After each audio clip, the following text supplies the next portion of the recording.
Welcome, everybody. Thank you for joining us today. This today is a really exciting session we're going to have. We have a special guest joining us, and we're going to dive into a topic that uh, it turns out is an area of high interest that we thought would be something that was very settled. That's the whole arena of lifetime value as a way to both measure and manage performance within subscription companies. And we'll talk about some of the recent insights we've gained on why this is a vastly underused tool and resource for subscription companies. But let me introduce my co-host today, my co-presenter. We are very fortunate to have Jeff Pauletto join us today. Jeff is the Director of Innovation at FlexPay, and that title doesn't do justice to the amount of work that goes into that. What Jeff's role is managing all the data scientists and models that are created around the failed payment recovery problem. And so there's a deep level of math and technology and its relationship between subscription performance. So Jeff is a really special guest to be able to talk with us today about specifically about LTV and its performance with subscription companies. So welcome, Jeff. Yeah, nice to be here. It's going to be good. Excellent. So let's get started and start talking about lifetime value. And I think everybody understands the concept of lifetime value, right? Lifetime value is the measurement of customers and subscription companies.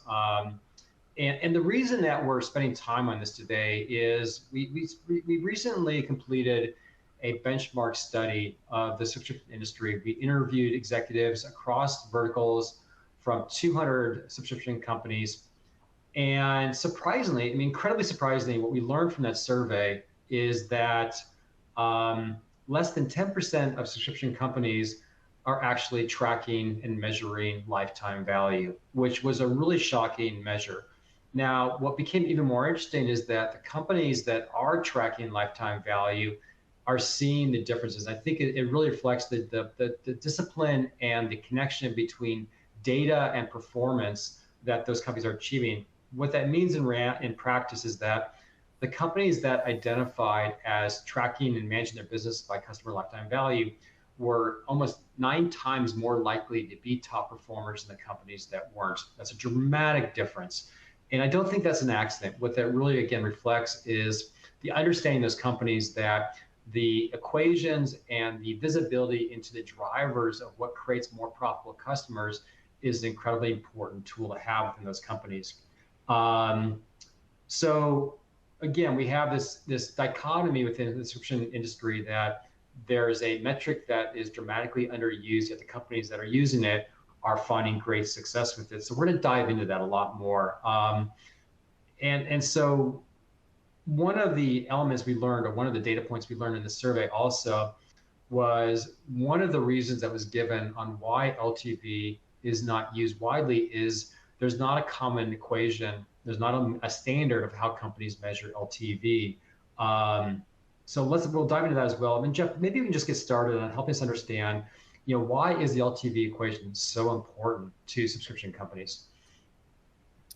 Yeah, I mean, at the end of the day, it's the classic adage of you can't, if you're not measuring something, you're not going to know to change it.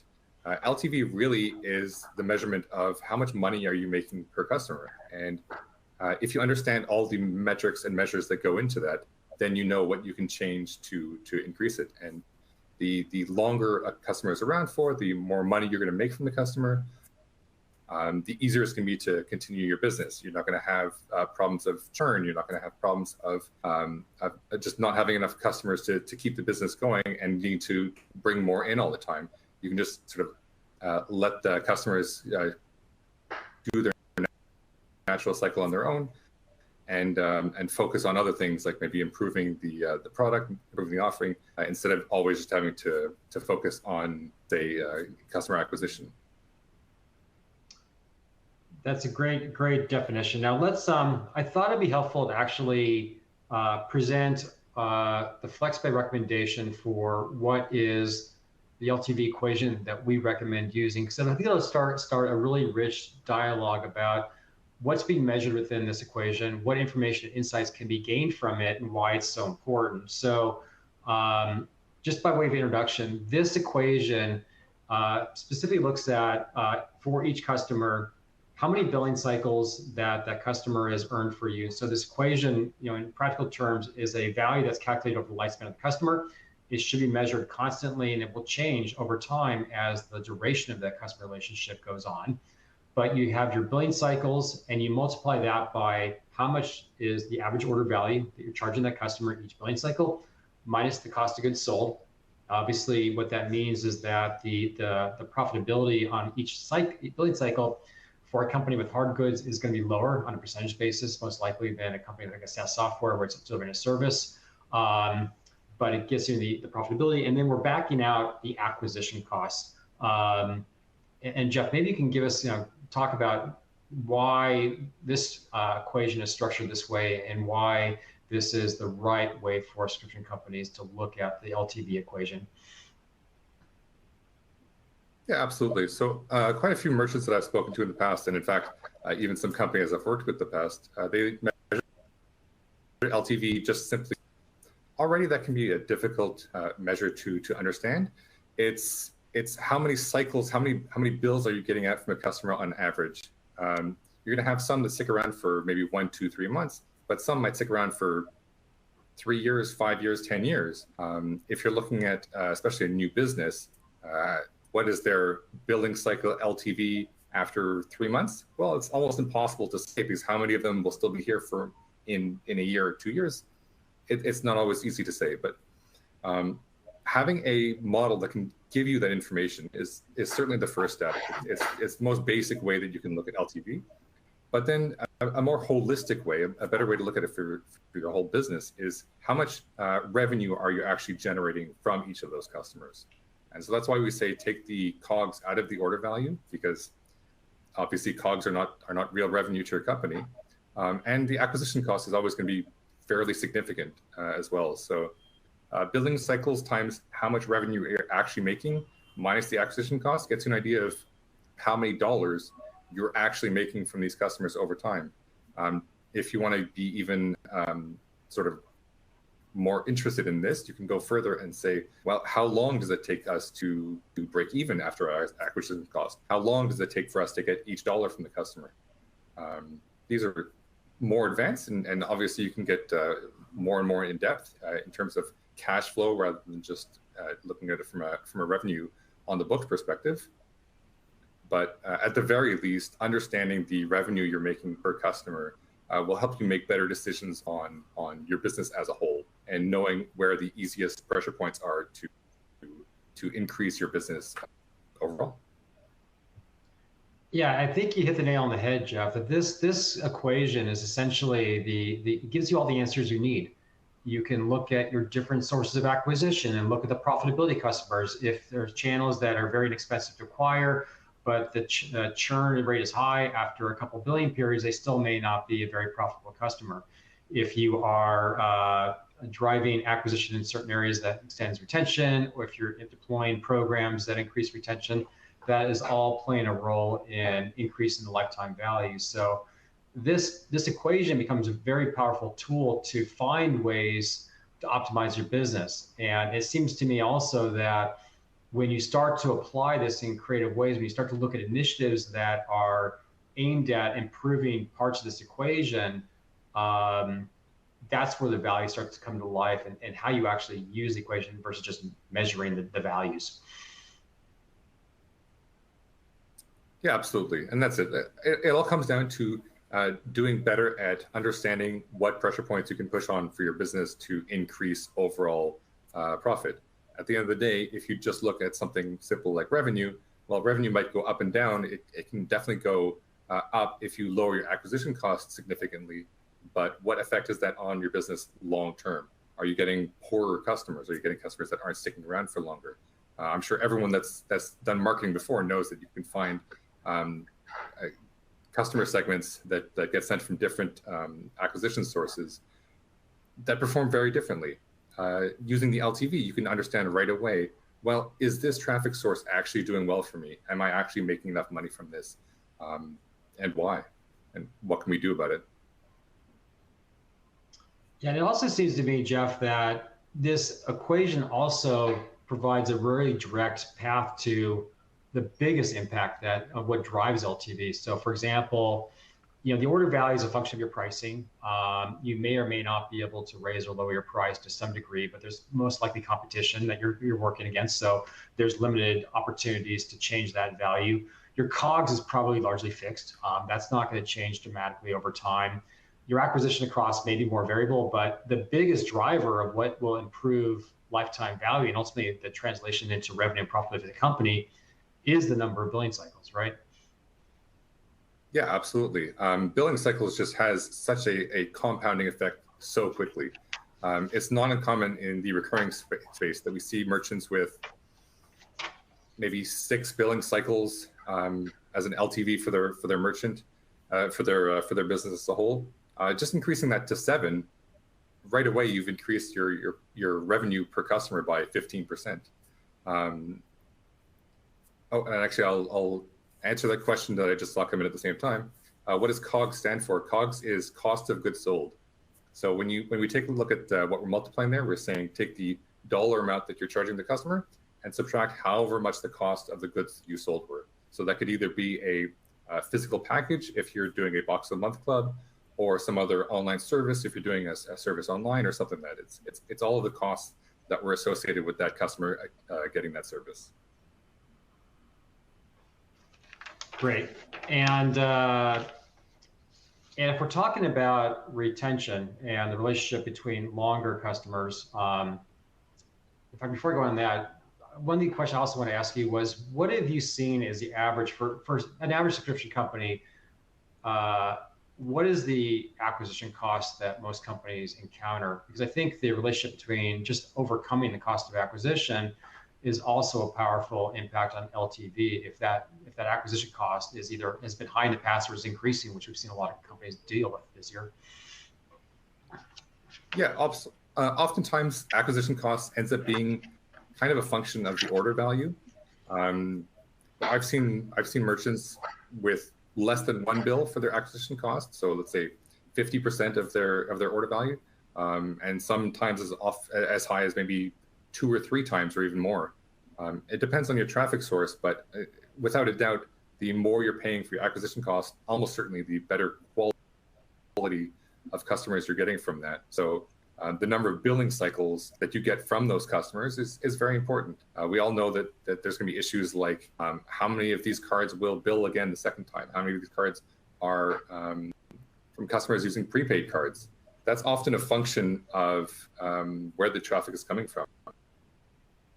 Where the traffic source. Absolutely. So making sure that your acquisition cost is a fair number relative to what your LTV is, helps you get a really good idea of the value of that acquisition.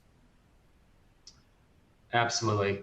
And it's interesting, as we've presented the findings from our research study, what's become clear to us as we've talked to companies and gotten their feedback around it is that we do get validation that LTV is not nearly as common as the used as we think it should be. And again, that connection between usage and management of LTV and companies and performance is a direct connection. And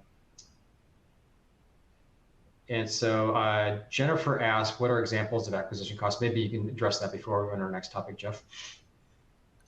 Yeah, sure. For most merchants that are doing business, say online, an acquisition cost will be either where you're directly doing advertising. So if you're doing ads on Facebook, it's how much is it costing per sign up on Facebook. If you're doing customer subscription over the phone, it's how many dollars are you spending for your telemarketing agents to get one sign up. It's basically what are all the costs associated with getting that initial sign up versus COGS, which are what are the costs of continuing to support those customers. Yeah, and again, if the average acquisition cost is roughly 3, 4, 5 billing cycles per customer, again, it's a powerful indication that when you invest that much to acquire customers, and you have to have a minimum retention of just enough to break even, which maybe 5, 6, 7 billing cycles into that relationship. Again, it really, I think, drills home the importance of retention and reducing churn and initiatives that you implement to try to improve those outcomes as the biggest leverage point you have in improving your LTV.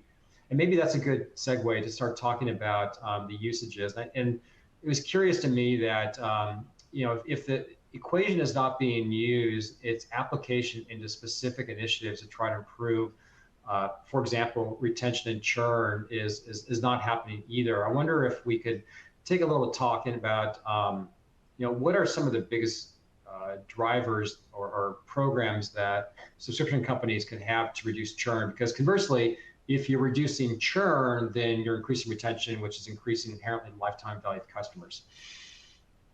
Yeah, absolutely. I mean, it's not uncommon. I'd say probably about the industry average for merchants in the subscription space is probably losing about 10 to 15% of their customers every month. That's really hard on business. It kind of implies that the LTV in terms of billing cycles for these merchants is about 8 to 10 months. So you can imagine if your average customer is sticking around for 8 to 10 months and you're paying 3 or 4 of those months just in terms of acquisition, that's about 50% for your acquisition cost. That would be considered very, very high. Normally you want to try and keep that down to, I believe, maybe about 25% is the average I've normally looked at. But you can fix that problem by either lowering your acquisition cost, which, like I said, might work, but it also comes fraught with difficulty of lower quality traffic that might stick around for not as long. But increasing billing cycles is just so easy because, like I said, with 15% of your customers getting lost every month, that's in a world where a merchant is doing nothing actively to try and recover those customers. There's lots of there are lots of angles you can do to try and keep those customers active. You might have a customer outreach program or something as simple on your website to say like, hey, your billing cycle failed. Do you want to update your payment method? Or there's also plenty of tools for invisible recovery, ones that take a look at what happened with the decline, what happened with the payment itself. Was there an issue between the merchant and the issuer, or was it some other technical issue? And what can be done to recover it? I favor invisible recovery largely because it avoids the costs of the customer interactions, but also it means that it's a seamless bill-to-bill transition for the customer. They don't even notice that there was any issue. They can just move on, continue to enjoy the service, and you can enjoy them continuing to pay for their product.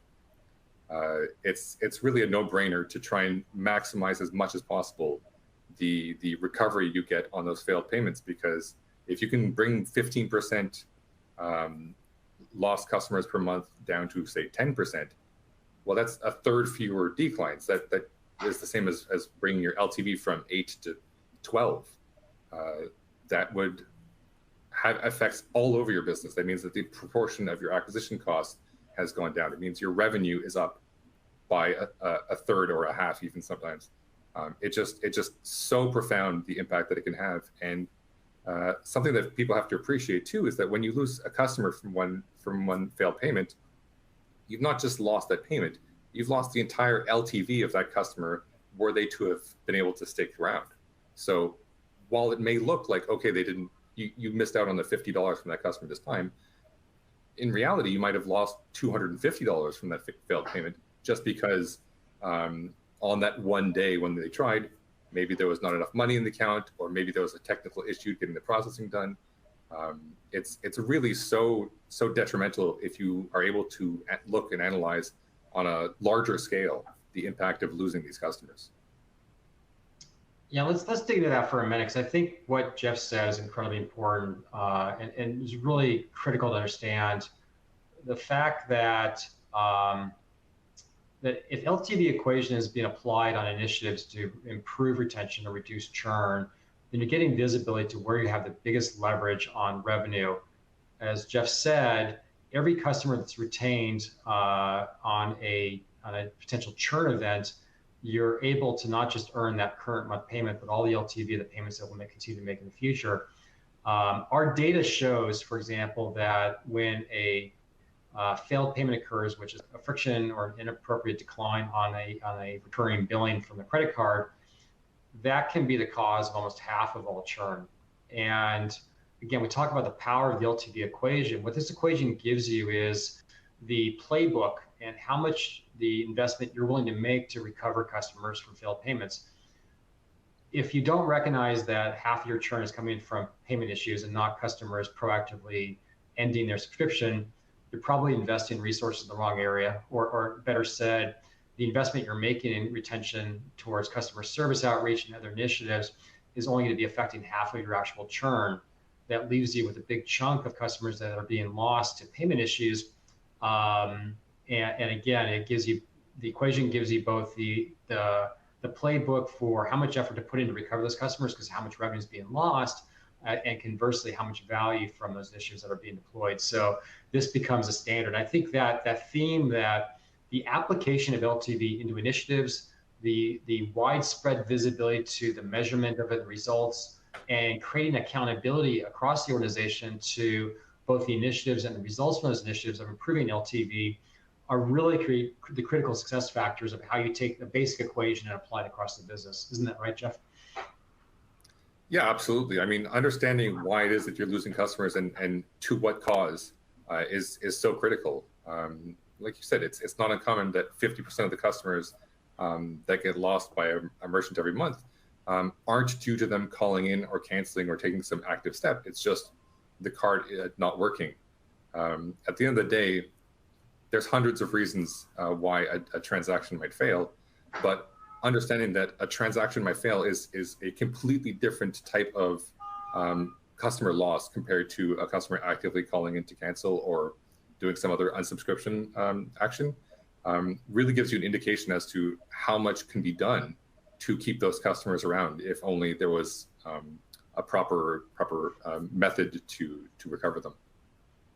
Yeah, we talk about involuntary churn or customer losses that are caused by failed payments. That's obviously the world that we live in. It's the value of the solution that we provide. So it's very important to us. But the insight into what impact involuntary churn has in the business is not just our opinion. Again, from our research study, what we saw was some really fascinating results. For example, the companies that track involuntary churn and have LTV, actually tracking the LTV of customers recovered after after the recovery from a failed payment, virtually all those companies that were applying the LTV calculation onto the failed payment problem and measuring the results of their initiatives, all of them were top performers versus none of the bottom performers. It's that profound of a difference.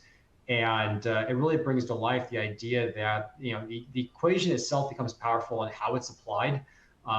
It also gives you, again, the operating model for what to do about the problem. Once you unlock the visibility to how much revenue is at stake, then it allows you to understand how much effort should be put against it.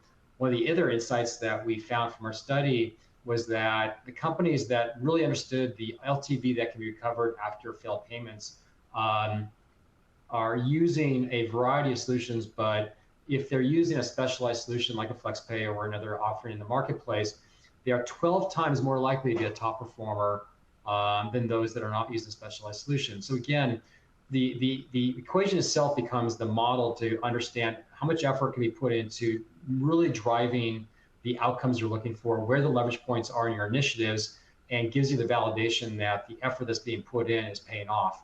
So again, I don't think those relationships are coincidences. I think they're all indications of companies that have really been able to apply the equation in both ways to improve their operations, to create accountability and results, but they're using it creatively to specifically target those drivers of the business that give us the best possible outcomes. Yeah, that's it. And then to reiterate what I said before, I mean, when you look at an LTV equation like this, it becomes very apparent right away that billing cycles is the easiest and most meaningful measure to impact. It just has so much of an effect on top line revenue, but also throughout your business. You're getting customers that stick around for longer. They're going to be happier because they haven't lost access to your service because of some sort of billing issue. It just creates a much better ecosystem for your business as a whole. I can't think of anything else that has a bigger impact that can so easily get overlooked. Yeah, it's remarkable that disparity between the power of the equation and its usage and how little it's actually being used. And that really represents an enormous opportunity for the vast majority of subscription companies to improve their business. We've got 5 minutes left in our scheduled time for our session today. We do have a question I'd like to read off. And again, everybody that's online now, please feel free to ask any questions. The question we have, and Jeff, I think this is appropriate for you, is in a company, who should be involved in both the definition of an equation and rolling it out, and what's their best recommendations for where it can be applied within an organization? Yeah, absolutely. I mean, ideally, you have someone that is holistically caring about the products and the revenue that are being generated by it. That could be either a director of products or sometimes as simple as just a manager in charge of that product. But looking at something from a simple revenue perspective, it may have done well enough in the past, but now it's so much more important to look at it from clever but also correct methods these days. With subscription business, it's not the same as just selling a product and moving on. It's about how can you keep this customer that you've paid quite a lot of money around as long as possible. So making sure that you have someone that is able to understand this and apply it into your business is just so critical.